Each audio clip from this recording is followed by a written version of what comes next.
Hello everyone, and welcome back to Money Pulsar. Let me ask you something. You pay one price, and you get to eat as much as you want. On paper, this sounds like a pretty bad business idea, right? Some people eat very little, but some people eat a whole lot. So here's the real question. How do buffets keep making money year after year? This video isn't just about food. It's about clever design, human psychology, and all the quiet systems working in the background that you never even notice. Stick around until the end, because I promise, once you see how it all works, you will never look at a buffet the same way again. Ever wonder how buffet restaurants don't go bankrupt? Most people think it's this epic battle of you versus them. You walk in thinking, how much can I possibly eat? You're strategizing, planning your attack on the shrimp cocktail, maybe even fasting all day, just to get your money's worth. We've all been there, but here's the secret. Buffet owners aren't thinking like you at all. They're not worried about that one person who can eat 5 plates of crab legs. They don't think like customers. They think like system designers. Instead, they guide you, slowly, silently, and so subtly, you don't even notice. Think about it. What's the first thing you see when you walk up to the food line? It's almost always the cheap stuff. The bread, the salads, the starchy potatoes, and the soupy dishes. These are the fillers. They're placed at the very beginning of your journey for a reason. By the time you reach the expensive prime rib or the delicate seafood at the end of the line, your plate is already half full.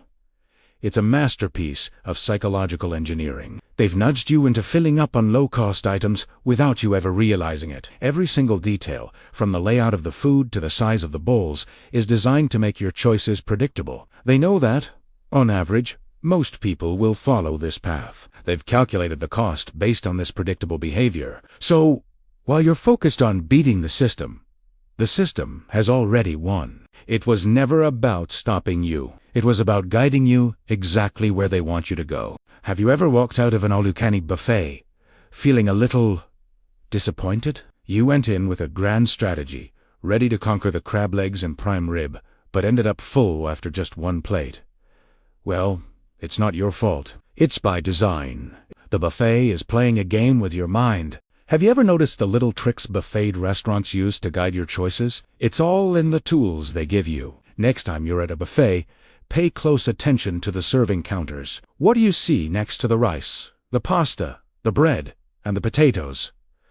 Big spoons. Right. Huge serving spoons that make it super easy to scoop up a massive portion onto your plate. Just one big scoop, and half your plate is already full. It's no coincidence. These starchy, filling foods are inexpensive for the restaurant to prepare and even cheaper to refill. They fill you up fast, which means you'll eat less of the more expensive stuff. It's a classic, subtle strategy. Now, shift your gaze over to the pricier items. Think about the grilled meats, the fresh fish, or any of those special, freshly cooked dishes.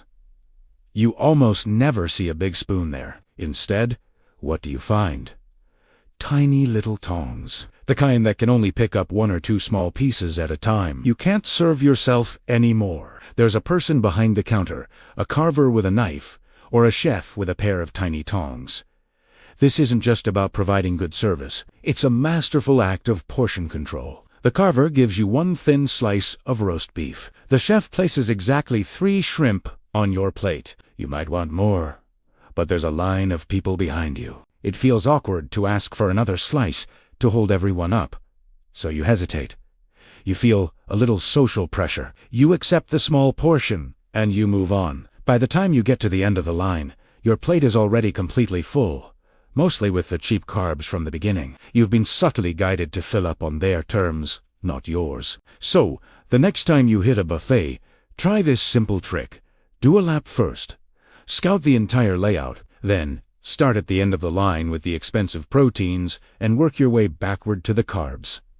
Grab a small plate to start. This way, you take control back from the buffet's psychological tricks and can truly enjoy all the best things it has to offer. You'll eat better and feel like you've got your money's worth. So, the secret to mastering the buffet is to be aware of these subtle cues. Your mission should you choose to accept it, is to bypass those giant spoons and head straight for the tongs. Start your meal with the high-value items first. Fill up on the proteins and the freshly prepared dishes. Then, if you still have room, you can go back for the carbs. It's about being a smart diner and getting the most value for your money. Think of it as a delicious game you can totally win. So next time you hit the buffet line, remember to look at the tools, not just the food. Your wallet and your taste buds will thank you. Think about it.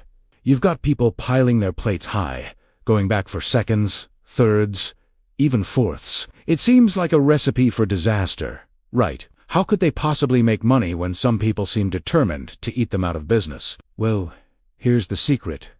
Buffets aren't afraid of you. Not even the hungriest version of you. The entire business model isn't built around one person's appetite. It's built on averages. See, for every person who eats like it's their last meal on earth, there are plenty of others who eat very little. Maybe an elderly couple just having a small plate, or a family with kids who are more interested in the dessert bar than the main course. And most of us, we fall somewhere in the middle. We eat a decent amount, feel like we got our money's worth, and then tap out. The buffet owners know this. They've done the math. They can predict, with incredible accuracy, how much food a crowd of a certain size will consume on average. So, the business doesn't depend on who eats the most. It depends on how everyone, as a group, behaves inside that space. And that behavior is surprisingly predictable. But here's the really clever part. The thing most people miss. Buffets don't just react to your hunger. They actively guide it. Ever wonder why you feel so full so fast at a buffet, even when you had plans to eat way more? It's not just your willpower giving out. Buffets are masters of subtle persuasion, and one of their biggest secrets is slowing you down without you even noticing.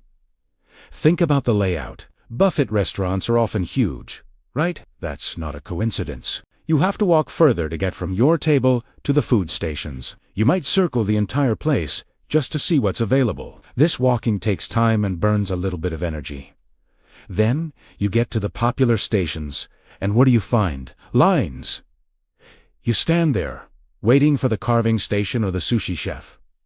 This waiting isn't just a minor inconvenience. It's a deliberate strategy. The more time you spend waiting and not eating, the more your initial hunger starts to fade. Your body gets a chance to catch up, and your appetite naturally decreases. Next, let's talk about the drinks. Right at the entrance, or near your table, you'll find a huge selection of beverages, sodas, super sweet juices, and all sorts of ice-cold drinks. These are incredibly cheap for the restaurant to provide, but they play a massive role in filling you up. Think about it.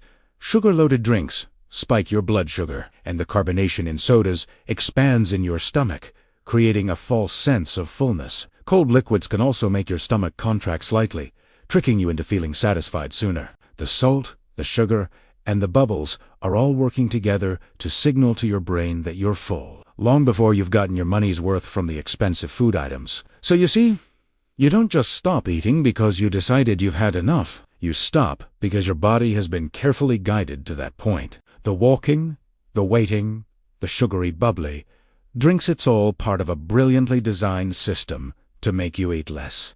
Here's another quiet detail you probably never noticed. Ever wonder what happens to all that food after you leave? Buffets are experts at planning for leftovers. Nothing dramatic, nothing unsafe, just incredibly efficient systems at work. Those cooked vegetables from tonight's dinner service, they might just become the delicious filling for a new dish tomorrow. And those grilled items, they're often reused in mixed stir-fries or casseroles. It's all about minimizing waste and maximizing value. Now, think about your own actions at a buffet. You serve yourself. You carry your own plates. You go back for refills all on your own. In a way, the customers become the waiters. This clever setup significantly reduces the need for a large service staff, which means labor costs go way down. This helps protect the restaurant's profit margins. This isn't just luck. It's a carefully designed structure that makes the whole model work. So, what's the real system behind it all? It's best to think of a buffet like an insurance policy. A large number of people pay a fixed price, but only a few will actually eat enough to cash in on the maximum value. The light eaters in the group effectively subsidize the heavy eaters. The restaurant then uses time limits, the strategic layout of the food stations, and subtle psychological cues to do the rest. Nobody is being tricked, but everyone is gently guided towards certain behaviors. It's a silent, slow, and incredibly effective process that keeps the buffet line moving and the business profitable. When you walk into a buffet, you're not just entering a restaurant, you're participating in a finely tuned economic ecosystem. From the moment you pick up that small plate to the last bite you take, every step has been considered. So, the next time you're enjoying a buffet, take a moment to look around. Notice the small plates, the distant desserts, the carb-heavy dishes right at the entrance. You're seeing a masterclass in behavioral design. It's not about cheating the customer. It's about building a sustainable business model that can offer a wide variety of food at a single, predictable price. It's a system that has been perfected over decades, proving that the most successful strategies are often the ones you never even notice. So, here's the real lesson. Buffets don't win because people eat less. They win because they understand our behavior better than we do.